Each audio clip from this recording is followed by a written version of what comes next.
Hey, and welcome back to this month's issue of the Growth Webinar Series. We're going to talk about how to present with influence instead of educating. Now, if you are in the coaching world for a bit, you know that there's two main types of presenting. One type is kind of like educating. If you're training your clients, employees, or your clients, that's education. You want to give them a lot of details and everything like that. That's kind of like they're learning. However, when you're doing sales seminars, that's the part when you want them to advance to the next step, which is to take a coaching program, not just come to seminars. That you need to present with a different style, which is what we're going to talk about today, how to present to influence. Now, think about this. Look at the industry of business education. We have been inundated with seminars, workshops, etc. We know for a fact that we would be lying to our prospects if we say, just by coming to a seminar or a workshop, that will solve all your problems. So if you are doing your business with integrity, and if you know your value of a coach, if you know that you can help people, then I encourage you to be proud and confident of influencing people to take the next step. This is not the same as these manipulative presentations where they almost hypnotize you to take their program. This is not the same. This is done out of integrity. So be proud of this concept instead of being afraid, am I being manipulative and stuff. You're not, because you'd be actually you'd be lying to your clients if you say that by attending one of my seminars for 2 hours, your business problems will be solved. Okay? So, and that's exactly why you don't want to use educational presenting styles, because by nature, when people start getting answers, start getting details, they get so bogged down in what this teacher says. People are so used to having a teacher in front of them, and tell them everything, but they don't realize that, okay, let's say if I've told you like 4 steps to solve this problem, then for your business, for your particular business, it might actually be 4.5, because you have a particular thing that's happening in your area. Now, for that person's business, it might actually be 3 would be enough. You know what I mean? So with this analogy, we understand how, well, I want you to understand how unique every business is. Now, if you really want to help your clients with real results, I encourage you to think about how to switch from educating and making people believe that you've got all the answers to influencing people to really take a good look at their business, understand their motivation for doing it, and then realizing what are some of the things right now that is not working, and motivate them to take the next step. Give them the choice to take the next step. Okay, so I'll share with you a little bit about how we do that. And again, the basis of all this is integrity, value. The basis of all this is making sure that the customer is really helped, not just sell seminar tickets. Okay, so this is the underlying value of our business. So we'll cover a lot of things. You'll see on the screen. I'm not going to read all through of them, but let's go through this flow and cover step by step of what it really takes to present with influence. First of all, what you need to understand is the difference between educating and influencing. Again, educating, if you come from any presenting background, or maybe you're a trainer or a consultant, you will probably be very familiar with educational presentations. This is where you give information. This is where you are the expert in the room. This is where you answer people's questions, giving advice and details. At the end of it, you are like the god of expertise in the room. Everybody's saying, oh my God, you are so wonderful. I'm just amazed of how many learnings I got over the last half an hour or 2 hours. But then they come out with a belief that they can do it themselves. I'm going to try those 4 steps, and I'm going to get back to you. Okay, so that's typically the result of educating, presenting. Okay.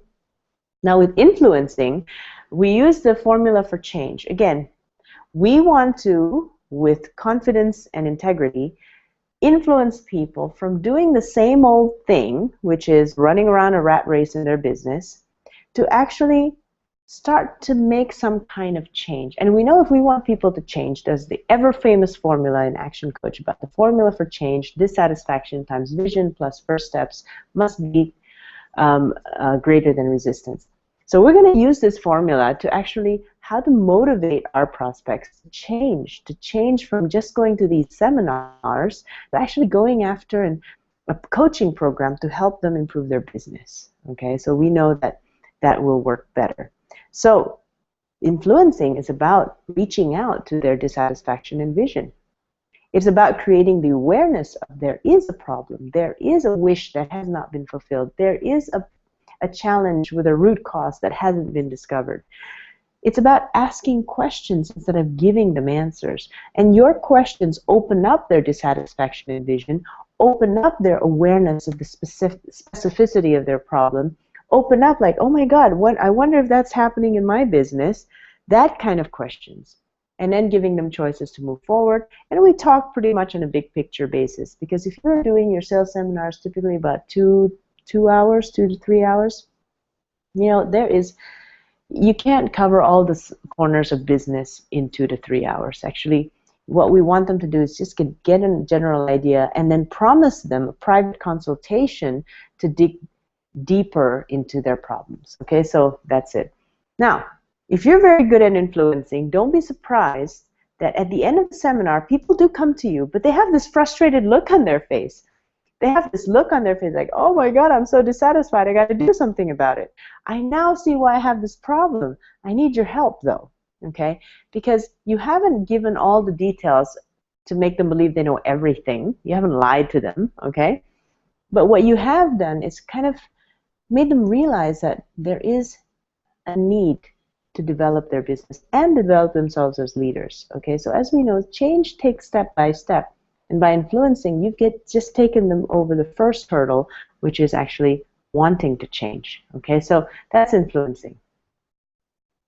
So before we go to preparing the presentation, I want to flip back to this slide.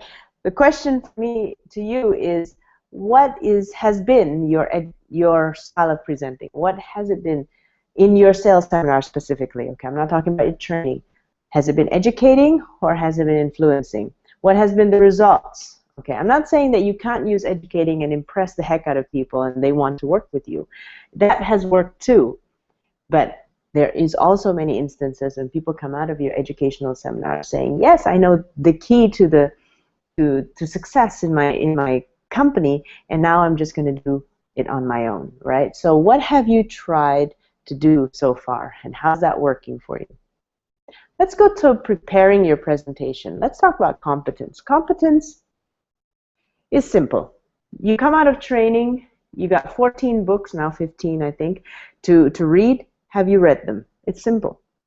Because if you haven't read them, there goes your confidence. There goes like, oh my God, can I answer these questions? Or you might be overly confident, because some of you are, and think that you know it all, and before you know it, you're not even teaching what action is teaching. Okay? Secondly, have you memorized and practiced all the slides? Okay, so competence goes beyond, of course, this is technical competence. This is the action system competence, okay? Of course, competence meaning that you can influence instead of educate, that's also competence.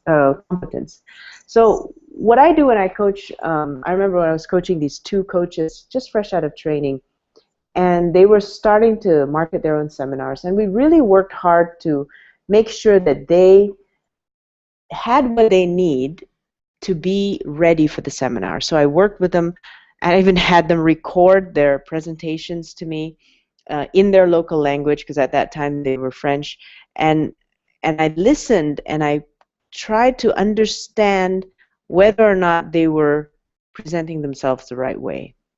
You know, it's the essence of what you say, not just the words. I mean, I can understand the words, but is the essence? Are you digging? Are you influencing, or are you educating? And you know that one thing about educating and influencing takes so long for people to get used to. The second thing is competence. When you are explaining the slides, I can tell if you've read the books. I can tell if you've practiced. I can tell if you've watched Brad's videos. Because if not, you don't have stories. You don't have stories. And this is what's important about being competent technically in these action coach books or slides. Everything has stories. In the books, Brad used a lot of stories.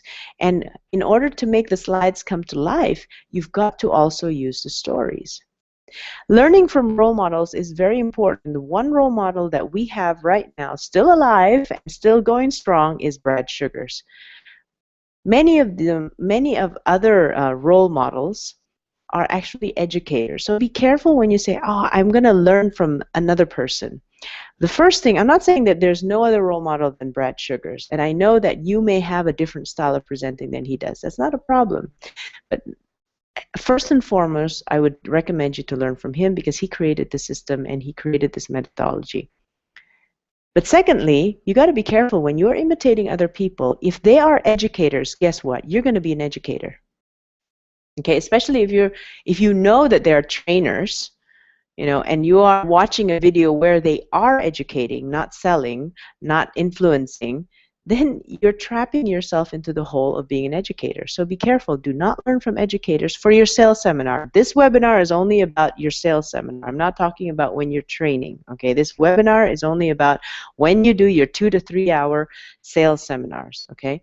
You've got to learn from influencers. If not Brad Sugar, somebody else. But first and foremost, you must be regularly watching Brad's videos. I remember when I first started, oh, the coaches in my firm, they were a ball because I came back from Vegas and they said, you know what, you're going to do positioning in a growth club. And I said, oh, fantastic. I don't know how many people will be there. 130. I was like, oh, okay.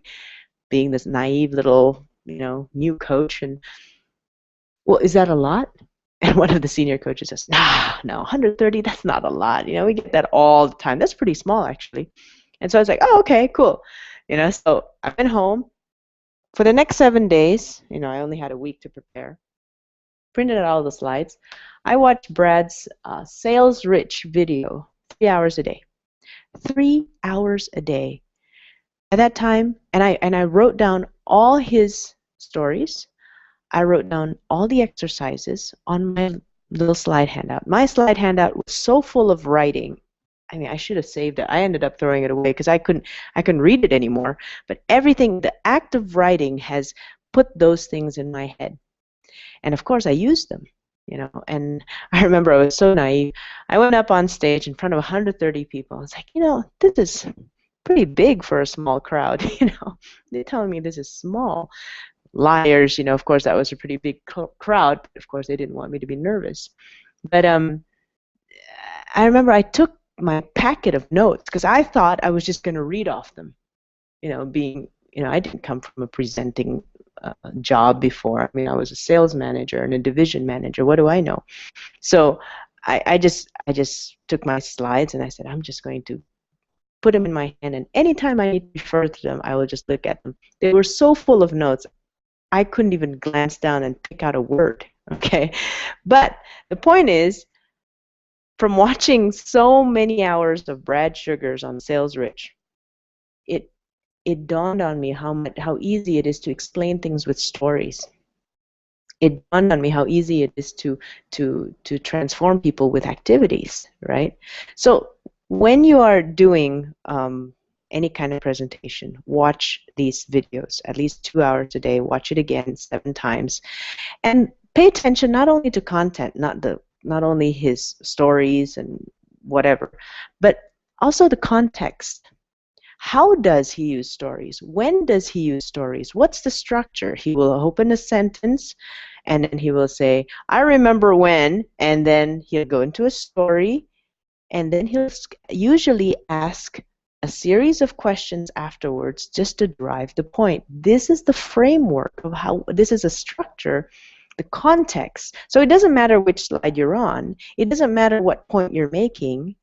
There's an initial statement, there's the story, and then there's a couple of questions that hit home. I'll show you later when I'm writing a script for you, and you'll have the script, at least you'll have some slides of the script to get you an understanding how to do that.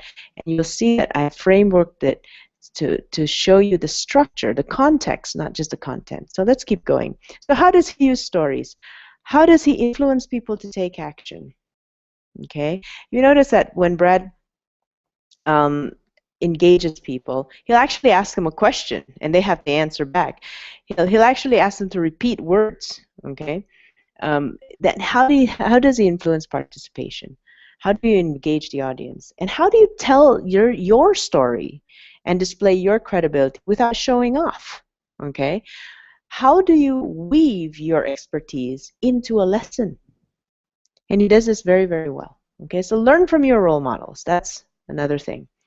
Competence includes also your grooming. Okay, your perception of being competent comes from how you dress. So every culture has their own thing, but the thing is, professional, clean, fresh smell, and powerful. For many countries where smoking is still a habit, please do not smoke before a presentation. It just ruins your image. Especially if you're in tropical or hot weather and you're smoking, it just stays longer than normal. So please do not smoke before a presentation. So when you're preparing for a seminar, there's a lot of things to take into account. So make sure that you are not the speaker and the logistics person all in one. You make sure you at least invest some time and money to actually train someone. It could be your 18-year-old child to take charge of certain things, so food and beverage, handouts, etc. What you want to make sure is that you focus on the content and the rapport between you and the audience, okay? So rapport, let's talk about building rapport. Building rapport, there's basically 3 types of rapport. And the first one is the rapport between your audience and your team. So this is an actual picture of one of our events and an actual picture of our team. And building rapport is, how does our team relate to our audience? Okay, so they're coming in, they haven't seen the coach yet, or maybe they have seen you, but they go straight to the registration table. They pick up their name tag. How are they greeted? Are they greeted warmly? Is it just a cold hello? Are they called, greeted by name, or are they just going to feel like nobody remembers who they are, even though they've talked to your salespeople for a long time before they came? How are they feeling when they meet your team? So it is very important that you actually hire the right people that can be very warm, because this is their first impression. Okay, you must get them to feel comfortable. Second rapport is between the coach and the audience. Okay, I would suggest, well, if you watch Brad's videos, he enters the room with music after everyone's in the room. Hardly you will see him mingling outside in the foyer and networking or whatever before he comes in. I'm not sure what he used to do in the past, but I don't see that happening when we invite him over and everything. And that's fine, because he's an experienced speaker, and at his level, that's the way you enter. Okay.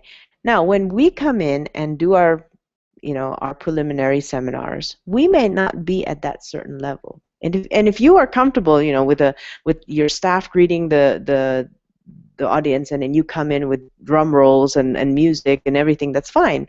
But for most of us, we still have a certain feeling of nervousness. And how you break that is by breaking the ice between you and your audience. And that's why what I like to do, my best presentations is when I'm actually out there in the foyer, talking with them, cracking jokes, asking about their business, being friendly. Some of them I've already talked over the phone with, if that's assigned to me, having fun with them. And then, when the music or when the door opens, getting them in the room, that's fine. And they know I have to do my thing, so they let me do my thing. And then it is just so much fun and so easy to open it up, because I can call them out by name, I can crack jokes easily, etc. Because you are also in rapport. Okay, and your audience, of course, they know you, they're going to listen to you.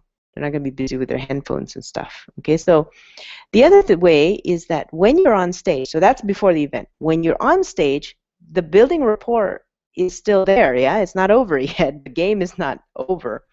It's by getting them into games, humor, raising hands. That's why if you watch the action videos, particularly the ones presented by Brad, because he's the one making the system and creating this from the start, you will see him using raising hands, games, and humor to build rapport with the audience. Okay, if you are not a naturally humorous person, you know, don't kill yourself over it. It's not the end of the world.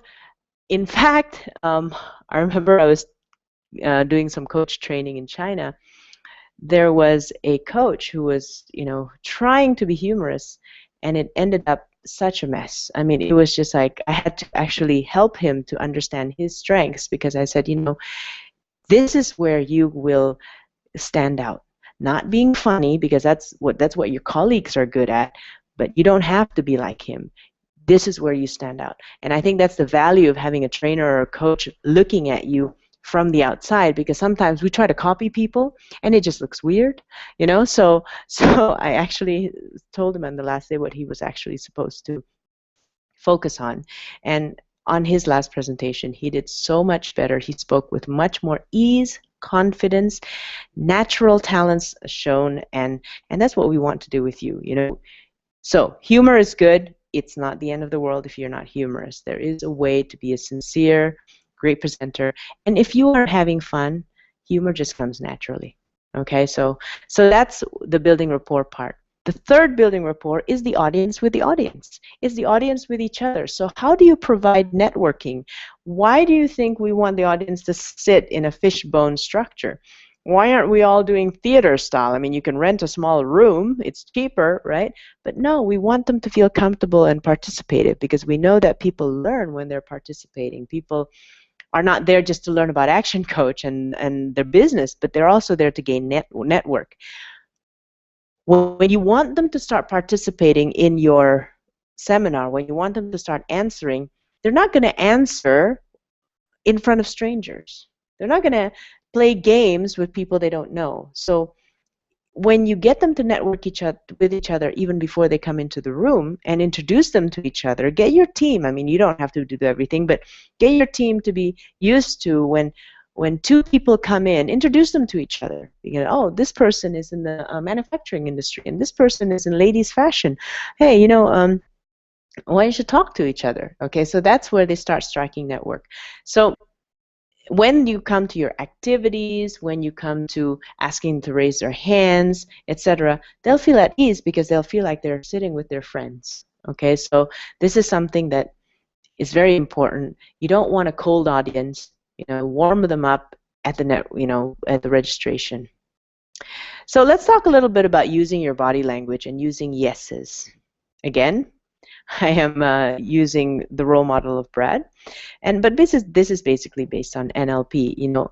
Associating a certain response with a certain body language programs that response when you do the body language. For instance, if you want to program, you want to influence them, and you want them to anchor a certain body language. So let's say every bad thing, you're going to use your left hand and raise it. So for instance, how many of you feel tired putting out fires in your business? And then you quietly raise your hand just to signify that every time you raise your hand, this is going to be a bad thing. And you got to be consistent with this. You can't anchor something if you keep changing, okay? But how many of you, so if I'm asking the audience, so how many of you are sick and tired of putting fires in your business? And then I would gently raise my left hand. Guess what? They're going to mirror after me. They're going to raise their left hand. Okay? And let me see a show of hands. Who's having challenges with their team? Again, using the left hand. Okay, being consistent that this left hand, every time it goes up, is not something that you want. At the end of it, when you're getting to the close, when you're influencing them to take the next step, of course, the left hand always signifies something bad. Okay, so this is where you are conditioning people to associate certain things with a body language. Right hand, usually used for good things. How many of you want more time for life? Then this time you gently raise your right hand, and they will follow after you as well. It doesn't matter if they raise their right hand or left hand. It doesn't matter as long as you do it. Okay, as long as they see you do it, and now they associate your left and right hand with something. Let me see a show of hands. Who wants more profit? Make sure when you ask that question, the right hand goes up. Your right hand goes up. Okay, doesn't matter if they're raising left or right, but they will associate you raising your right hand with good things. Okay, so that's the thing. What about yeses? They say that if you get them to say yes 7 times, at the end of it, they're going to say yes to whatever you're selling them. Great. let's prove that to be true. How many of you need, sometimes, instead of raising hands all the time, sometimes you want to twist it and say, how many of you know you need to get out there and get out of the price war? Say yeah, say yes, whatever your language is. So instead of raising hands all the time, because the room can get quiet, everyone's just raising their hands, you might want to add variety. Say yes, and then the whole room will say yes, of course, because you've asked a question that obviously everybody wants to say yes to. How many of you want more time for life? Say yeah, of course, then they'll say yes, okay? And this is just another way to engage the audience, but it is also getting them to say, yes, I agree with you. Yes, I agree with what you're saying. I am on the same path and vision with you. And it also builds psychological rapport between you as the coach and the speaker and the audience. If there's a proven system to help you do that, how many of you are ready to use it? Say yeah? Yeah. Okay, so again, they're going to start agreeing with you. It's like, gosh, this Cynthia person, every time she just knows what I want. Okay, so that's what you're trying to get them to associate with you as well. Yes, it is influencing them that you have their best interest in mind, and I trust that you do, because again, the basis of all this is integrity. Okay. Now let's talk a little bit about how to introduce yourself. Remember the formula for change. In case you forget, here it is. Dissatisfaction times vision, first step, resistance. With introducing yourself, and then we're going to go in through several scripts during these slides, I want you to keep this formula in mind, okay? Because what I'm going to do is to show you the context, show you the structure. The content, the words can change, but I'm going to take you step by step what actually happens. In introducing yourself, the structure of, as I observe and as I've used, is 1, start with a topic that is relevant to you. 2, augment with your story.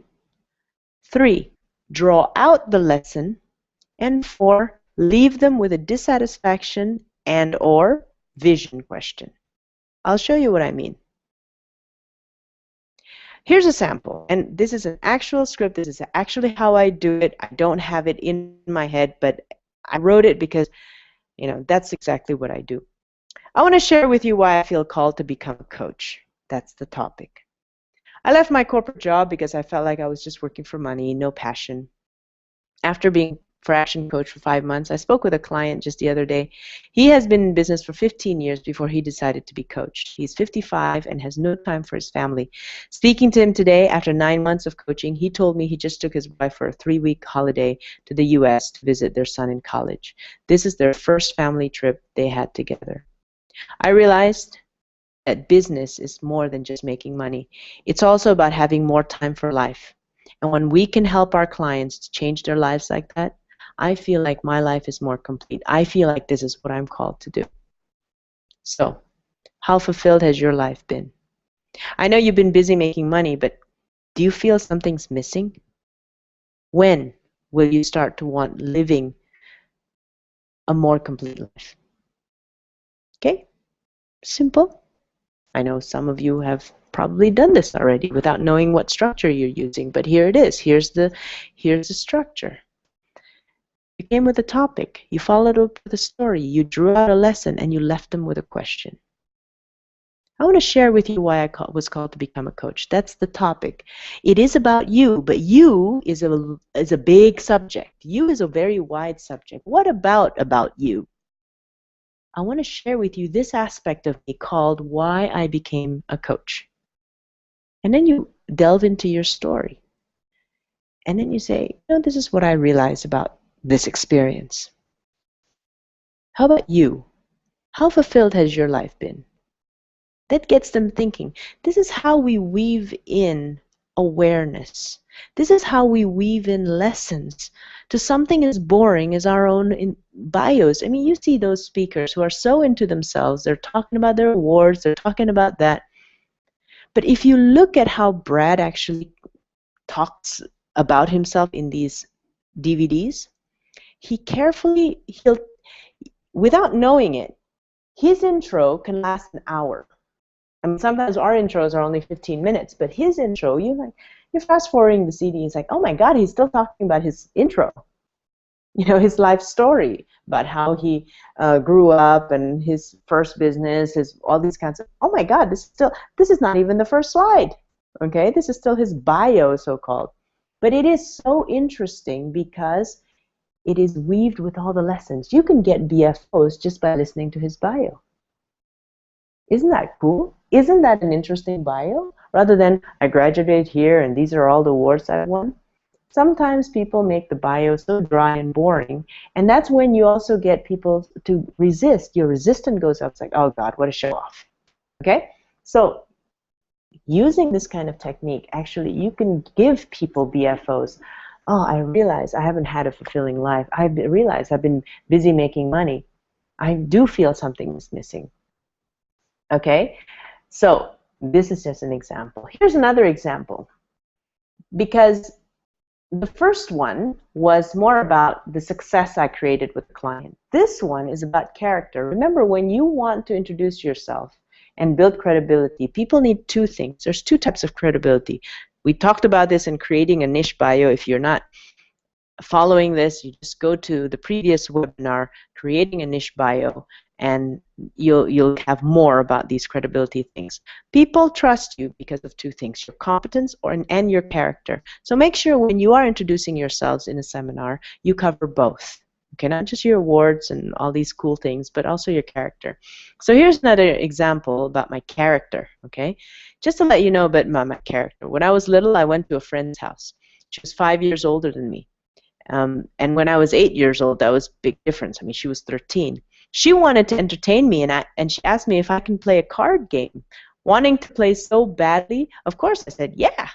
She got excited and started to prepare the cards. Then, as we were about to begin, I asked her, how do you play? And she looked confused and said, but you told me you can play. So I answered, sure, I can play if you teach me how. And usually, this is where everybody starts, have a bit of laughter. And then there's the lesson.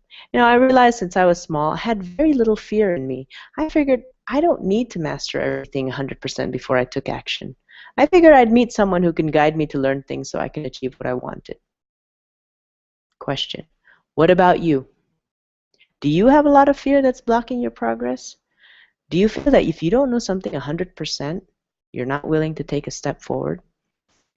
I'm sure that has helped you in the past to achieve what you have achieved now. But can you think of a time where it hasn't been that useful to be afraid of taking action? Where would your business be if you had a little less fear? Hey, another example, let's take out the structure here. Topic, my character. Story, about the card game. Lesson, myself having a lesson, realizing that I don't need to know 100% before I jump into things. And the question, relating my personal story and my personal lesson to help them get awareness of their fear and limitation. And this story would be great for all the C's in the room. They're like, oh my gosh, it's not 100% sure. How can I move forward? So here's just another example, but you see how the structure is being used. So let's talk a little bit about presenting to influence. Now, last time we had 4 steps. Presenting to influence has a structure of 5 steps, okay? First is the topic. Again, it always starts with the topic or the slide, okay? So click, you have a slide that comes on. And what I observe people do, Brad does, and also what I do, is that I start with a story. Okay, I don't say, well, this is above and below the line, and I explain. No. I start with a story. And then you might continue with testimonials, and then you finish off with satisfaction, vision, question, and then first step question. Does it make sense? Let's look at an example. It's a bit long, and you can take a screen print of this, okay, but the reason I purposely put scripts on this is because presenting to influence is a topic that you need examples for. You can't just learn it all by theory. Okay, and I think some of the things that make coaches fail to learn public speaking is they don't really have anybody to be an example for in this industry. Because I mean, yeah, you can learn public speaking, but if someone's teaching you from outside another industry, which do not know how to influence people for coaching services, this could be, this could be borderline irrelevant. So I just want to bring to light what I've learned by watching role models in our system. So let's say I am going to present the I know slide. Click, I know slide comes on. And I would say, one of the biggest reasons why people don't reach their potential in business is because they keep saying these two words. Let's read them together. Audience engagement. I know. Yep. And because they think they know everything, they stop learning. Topic. I met this business owner who was having difficulties with his team. Good people keep leaving his companies. The smart ones who had leadership potential leave. Now he's stuck with really junior employees, and he has to micromanage them to do everything. One of the ladies who was planning to resign told the HR manager that the boss just doesn't listen. Every time she has an idea, he always says, yeah, I know, I did it before, it won't work. Soon, she felt like her ideas don't matter, and the boss is always right. And she felt like her ideas were not needed. Since she felt like she could be more appreciated and challenged somewhere else, she decided to find another environment where she can make some decisions. All of you are very smart. That's how you achieve what you have achieved so far. Do you think that sometimes your intelligence and capability is blocking the leadership development in your company? Do you find that you have to give answers to everyone's problems as if no one really knows a solution except you? How many of you think it's getting tiring? Now, at this point, you subtly raise your left hand. Remember, programming all the bad stuff on the left hand. And you wait for them to raise their hands. How many of you want a team of leaders that can help you do some decision making and give you more time for life? This time you raise your right hand. And then wait for them to raise their hands. So, if the word I know seems to be sabotaging your success for you, how many of you agree that we should just cross it out? And of course, you gently raise your right hand, and of course, they'll follow you. Great. So let's replace it with this. Read it together with me, please. And then you read it together. Isn't that interesting? So if there's a proven way to develop leaders in your team, how many of you would want to commit to learn that to improve your business? And then, of course, at this time, you raise your right hand, and of course, they will get triggered that that is a good thing. Fantastic. When we coach you, one of the key things we'll guide you on is how to be a better leader for your team. All of you will have different challenges, and we'll coach you with customized ways to suit your needs. Is that a good idea? Say yeah? Yeah. Fantastic. Let's move on. Okay, so let's look at the structure. Topic, I know. Story, this business owner thing. Dissatisfaction and vision questions, praising them. All of you are very smart. But do you think that sometimes your intelligence is blocking your leadership development? That is a D or V question. That is a D question. That is a dissatisfaction question. A little bit of a vision question as well, because that talks about the leadership development. Do you find that you have to give answers to everything as if you're the only one that knows the solution? D question, right? Dissatisfaction. Okay. How many of you think it's getting tiring? Dissatisfaction question. How many of you want a team of leaders that can help you make some decisions? Vision questions. All right. First step question, next paragraph. So if there was a proven system, would you want to commit to learn it? First step. Great. So one of the key things that we want to do when we start coaching, when we coach you, not if we coach you, when we coach you, it's just a matter of time.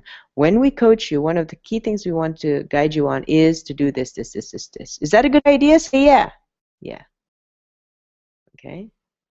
So you see how this flows from having a topic, a story, some questions, and then leading them up to, you know what, there is a first step. Are you ready? Say yeah. Okay. Another example. Let's say this is not a mindset thing. This is a job, the just over broke slide. Okay. So most people never have a business. They have, let's read it together. J-O-B stands for job.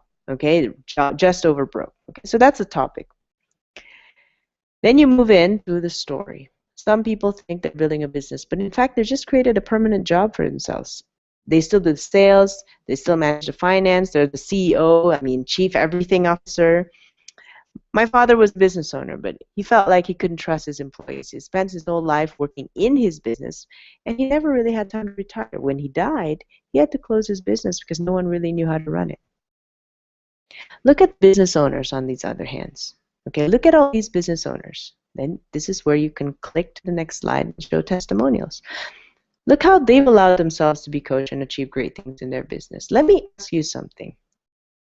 If it is possible, how many of you want one day to retire of your business? Raise your right hand right in the process. And if many people have been able to achieve it in their business, how many of you feel that you can do it too? Okay, gently you also raise your right hand to anchor that. Same pattern. If there was a proven way to build your business and your systems in your organization that allows you to back off and delegate your business to a trusted professional, how many of you are willing to learn that system? And then you gently raise your right hand and they will mirror you. Great.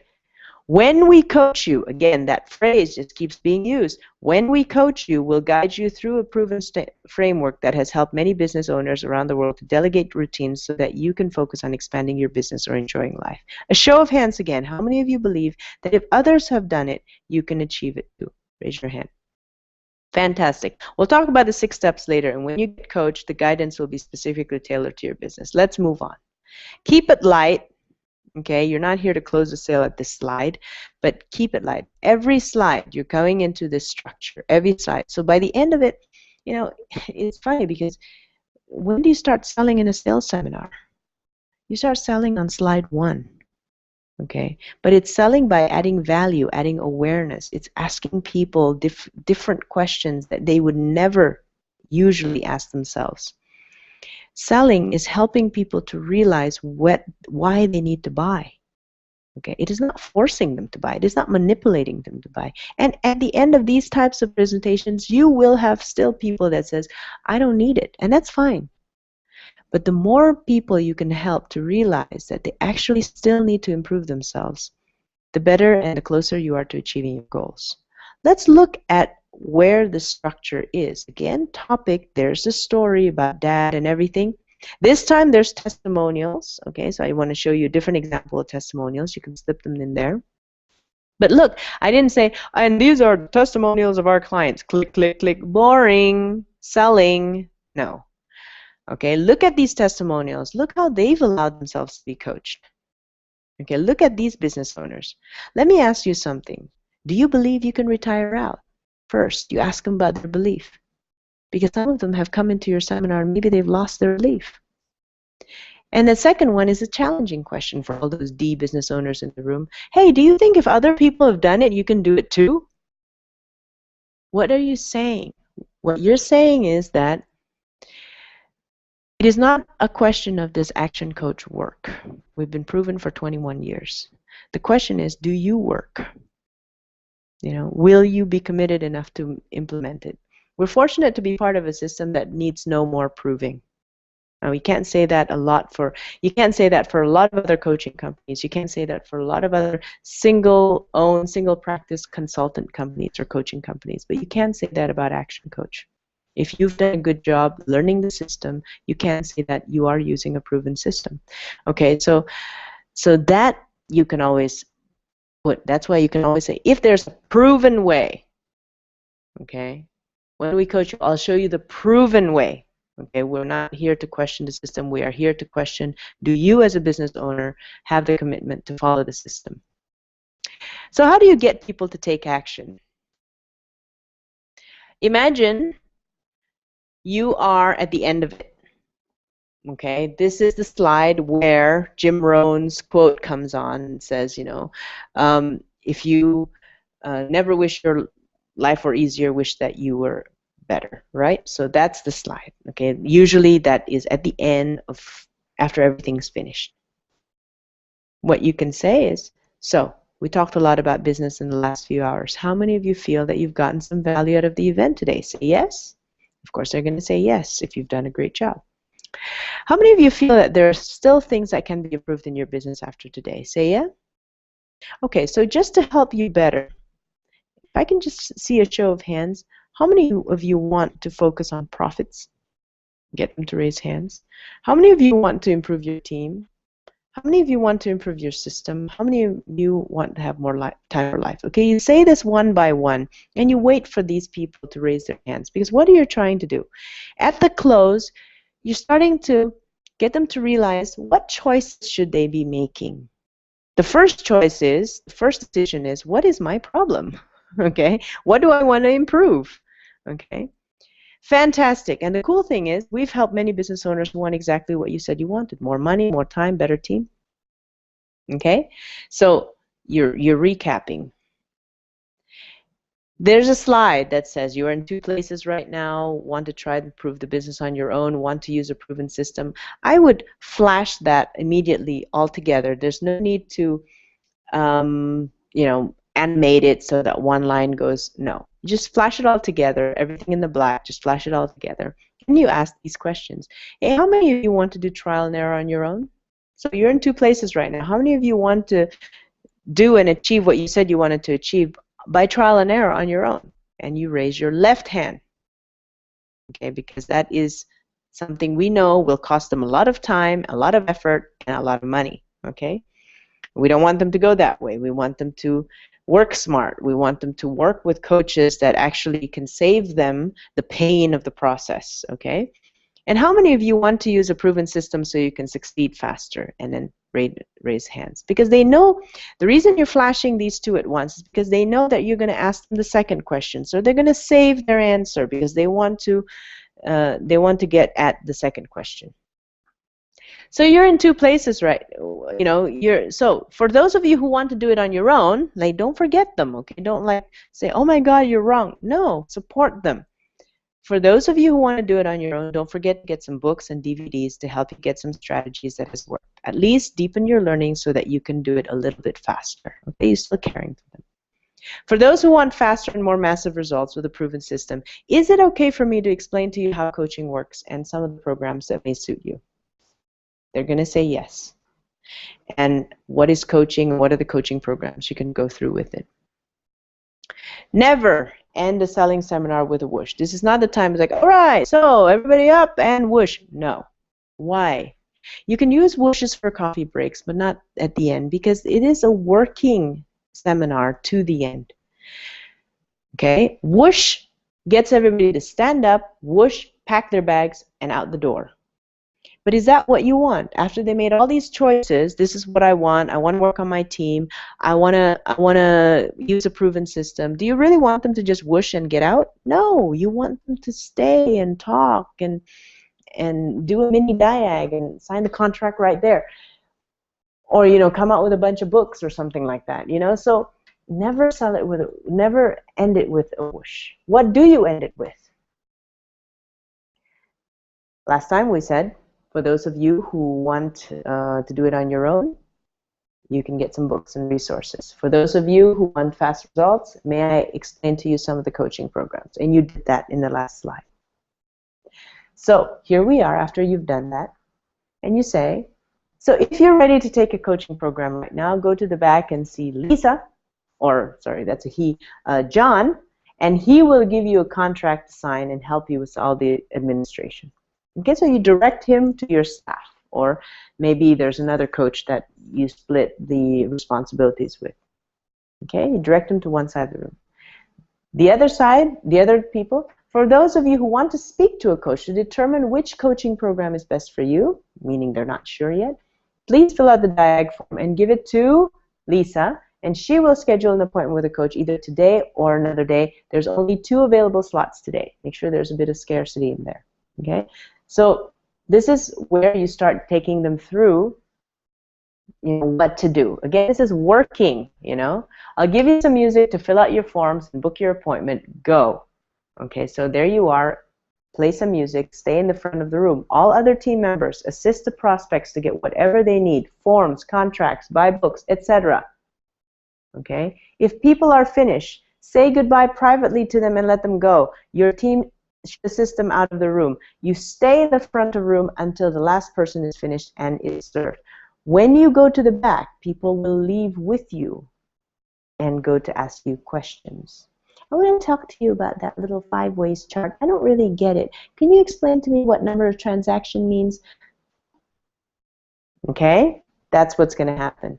So play some music. Just they have been given a task. There's no whoosh. They have been given out a task. Go fill out your rooms. For those of you who decide that it is enough and you want to go buy some books, thank you very much. Go quietly, and peacefully out the room. Okay, so this is how it ends. All right, so just a recap on systems and tools. Provide name tags. Keep prospects outside the seminar rooms before it starts and during breaks so that they have time to mingle. Have someone introduce a speaker. It could be another coach. It could be an MC. Print out the handouts. I mean, it's a cultural thing, but we find that handout printouts are very good. And it also avoids the unnecessary question of where's the handouts, and you don't have to waste your breath explaining. Color markers, just to be congruent to what we teach them. And one coach sits at each table to coach prospects during activities. Again, it depends how many coaches are in your team. Right? Diag slots for every coach. Default calendars should be available in the room by a personal assistant or an admin assistant or something. So that when the time comes when people say, yes, I'd like to book an appointment, you just go, all right, there's Monday at 9 or Monday at 3. Which one would you like? Okay, so there's always that sense of urgency. Just get it booked instead of saying, all right, great, I'll call you back after tomorrow. And that's just wrong. Okay. Ask for referrals in the feedback form, not a bad idea. Another better idea is give them each 1 or 2 free tickets, for the next event. And when people are given free tickets, but you tell them it's going to be the same topic, so there's no need for them to come back. But it is for their friends. So when you give them something physical to give away, what they do is actually they give it away. Okay.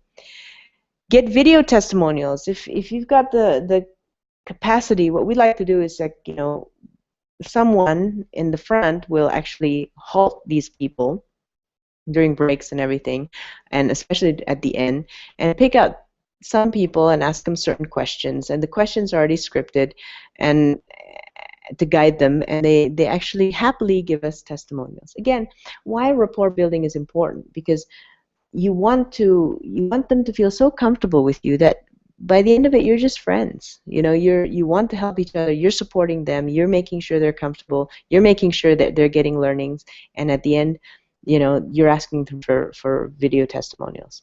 For 1 free ticket, I already mentioned that. Don't give too many things on the handouts. Remember, if you are doing the 13-step process correctly, when they come to a seminar, they should already have some kind of information about Action Coach. So do you really need more information about Action Coach in the handouts? Not really. The handouts of the seminar materials is enough, the diag form and the feedback form if it is necessary. If not, just the diag form will do. Why? When you tell them to get to work at the end, get to work, fill out your forms. If you've got too many things in there, they're too busy reading. And at the end of 20 minutes or whatever their attention span is, and say, yeah, I gotta go, there's another appointment, I'll get to this later, and you've lost your chance. Okay? So make sure it's quite simple. Please make sure it's quite simple. All right, so I hope you've gotten some valuable concepts out of this webinar. We will continue to have these kinds of growth webinar series pre-recorded so you can access them anytime, and they will be posted up on Wiki. One thing that I just want to emphasize is this presenting to influence doesn't come naturally to most people. So if you're having trouble, re-listen to this webinar, relearn it, and don't feel bad, because this is not something that comes naturally to people. However, it is something that can be learned, and it is sometimes a fine distinction between this and educational things, okay? So the more you practice, and even if you want to script yourself, just like I have, it can help you actually train your brain to actually see your words and then correct it, and eventually you will be habitualized to say the things that you want to say or mean to say, okay? So with this, I wish you the best of luck with your business. If you have any questions, if you want to get in depth, if you want me to coach you, if you want me to coach you short term, long term or short term, if it is only for presentation skills, I think, we don't need to spend too many months on this. But I will require you to record yourself. I will critique it for you. I will record myself and have you see it as a role model or as an example. I will ask you to listen to Brad and all the systems that's been available. I'll pick out the best ones for you to listen to. The idea is with presentation skills, the coaching for this is more hands-on. It is not about theory. Just go out there, present, let me see you in action. And I will show you, I'm quite good with spotting the finer distinctions. You got to, there are certain things that you do consciously and or unconsciously that can help you succeed, and therefore you should do it more often, or hinder your success, and therefore you should stop. Okay? And that's my job as your coach. If you want to work together with me on a project basis to improve your presenting to influence skills, is exactly what the exercises that we will do. So, wish you all the best in your business. Be a fantastic value to your community, and I'll see you in the next Growth Webinar series. Take care.